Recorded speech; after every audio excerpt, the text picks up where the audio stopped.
പതുക്കെ വന്നൂടെ? സ്ലോ മോഷനിൽ വീഴാൻ എനിക്ക് അറിയില്ല സിസ്റ്ററെ. അയ്യോ എന്ത് പറ്റും മുതലാളി? എന്തെങ്കിലുമൊക്കെ പറ്റണ ലക്ഷണമുണ്ട്. ഈ പണ്ടാരത്തിനെ കടലിൽ നിന്ന് കൊണ്ടുവന്നവര് കിട്ടുകയല്ലേ? ഈ കിട്ടിയതൊന്നുമല്ല, ശരിക്കുള്ളത് കിട്ടാൻ പോണേ ഉള്ളു. എന്താടാ ഈ കിടക്കണത് ആരാണെന്ന മുതലാളിയുടെ വിചാരം? ലക്ഷപ്രഭുവാണ്, ലക്ഷപ്രഭു. പിന്നെ ലക്ഷപ്രഭു കടലിലല്ലേ കിടക്കുന്നത്? കിടക്കും. ചില ലക്ഷപ്രഭുക്കൾ കടലിലും കിടക്കും. വിശ്വാസം ഇല്ലെങ്കിൽ ഇതെന്താണെന്നൊന്ന് നോക്കിയേ. ഇതെന്താണെന്ന് അറിയാമോ? ഇത് കല്ലാസ്. കല്ലാസല്ല, കള്ളാസ്. അവന്റെ പോക്കറ്റിൽ നിന്ന് കിട്ടിയതാ. അവന് കിട്ടാനുള്ള തുകയുടെ ലിസ്റ്റാണിത്. ലക്ഷങ്ങൾ വരും, ലക്ഷങ്ങൾ. ഇവന്റെ മുഖം കണ്ടാൽ അറിഞ്ഞൂടെ ഇവൻ ചിക്കിളിയുള്ള വീട്ടിലെ പയ്യനാണെന്ന്. ഇവനെ രക്ഷപ്പെടുത്തിയ പകൽ ഒരു 5 ലക്ഷം രൂപ നമുക്ക് വാങ്ങിച്ചെടുത്തൂടെ? ആരോട് മേടിക്കും? അവന്റെ ഡാഡിയുടെ കയ്യിന്ന്. തന്നില്ലെങ്കിലോ? കടപ്പുറം ഇളകും, കുത്തിപ്പിടിച്ച് വാങ്ങും. ഡാഡി നിനക്കറിയാമോ? അത് മമ്മിക്കറിയാലോ. മമ്മി നിനക്കറിയാലേ? അത് ഇവനറിയാലോ. ഇവനാരടാ? അത് അവർക്കറിയാലോ. ആർക്ക്? ഡാഡിക്കും മമ്മിക്കും. ഡാഡി മമ്മി ആരടാ?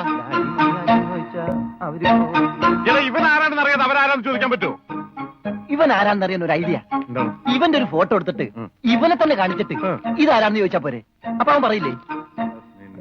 ഇല്ലേ?